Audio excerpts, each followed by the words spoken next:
sí o sí, si nosotros queremos perfeccionar la transmisión de propiedad de bienes y derechos que tenía una persona a favor de otra, sí o sí tenemos que iniciar el proceso sucesorio. No hay forma de que podamos eludir. Sí existe un mecanismo, pero allí no se va a abrir el proceso sucesorio. Es la llamada partición anticipada. La partición anticipada de los bienes constituye declaración, o sea, implica actos jurídicos en el cual la persona ya transfiere a sus herederos o parte o distribuye ya los bienes estando en vida a sus herederos. Muchas veces vemos ese tipo de situaciones dejando como una condición el usufructo vitalicio.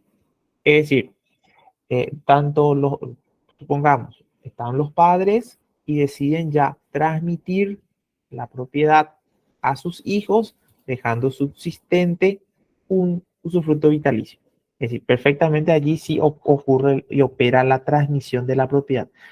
Allí sí nos libramos del proceso sucesorio, pero pueden darse controversias cuando eh, el padre o la madre o ambos padres eh, de repente eh, otorgan bienes de mayor valor a uno que a otro y ese que se vio disminuido sí puede eventualmente reclamar y solicitar la nulidad de ese acto.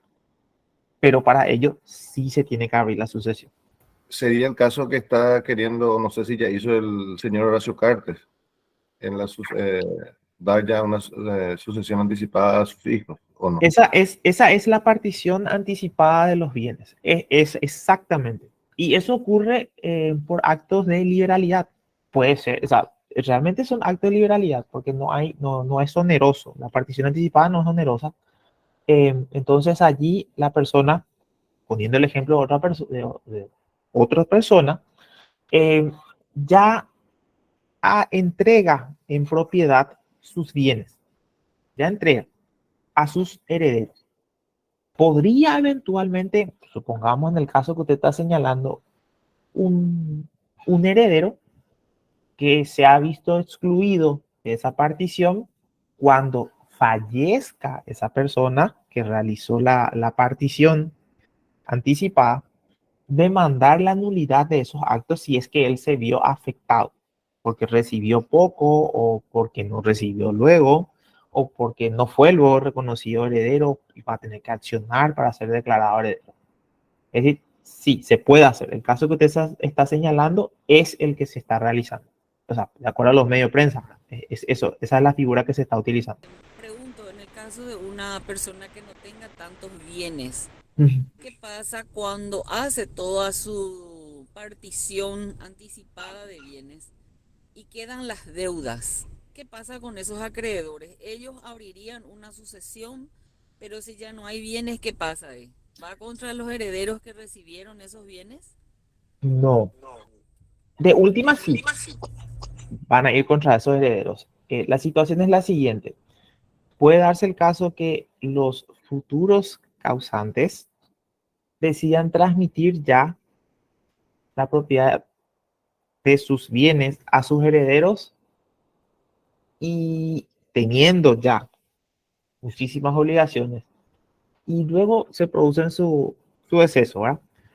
Y esos acreedores están habilitados a abrir la sucesión, obtener la declaratoria y ejercer los derechos de la acción de colación.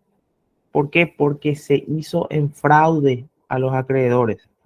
Se pudo haber hecho en fraude a los acreedores. Es decir, estando créditos subsistentes, se van dilapidando bienes de la masa hereditaria que, si bien, recordemos, reciben a título gratuito.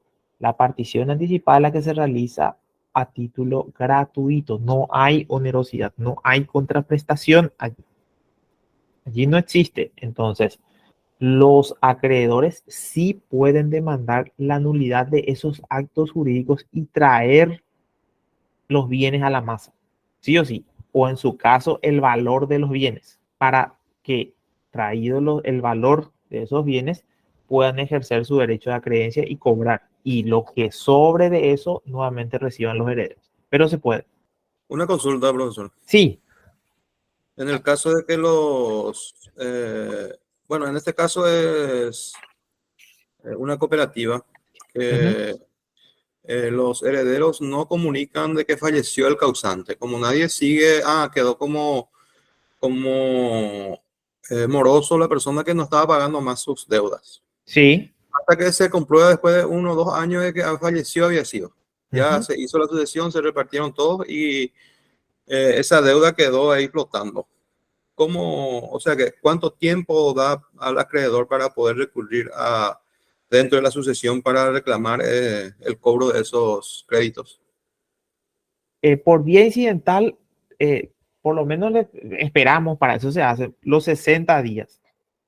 También puede presentarse el acreedor dentro del plazo de la prescripción, también por vía de incidentes de verificación de crédito, hasta que no se distribuya la masa, porque se llegan a adjudicar los bienes y ya terminó. Por ejemplo, el acreedor tiene que presentarse cuando se lo cita o se lo emplaza dentro de esos 60 días, y también puede hacerlo así como un incidente de verificación por fuera separada dentro de ese plazo de prescripción y reclamar antes de que se produzca la transmisión, antes de que se produzca, porque se otorga un tiempo prudencial para que ocurra, para que se presente ese acreedor.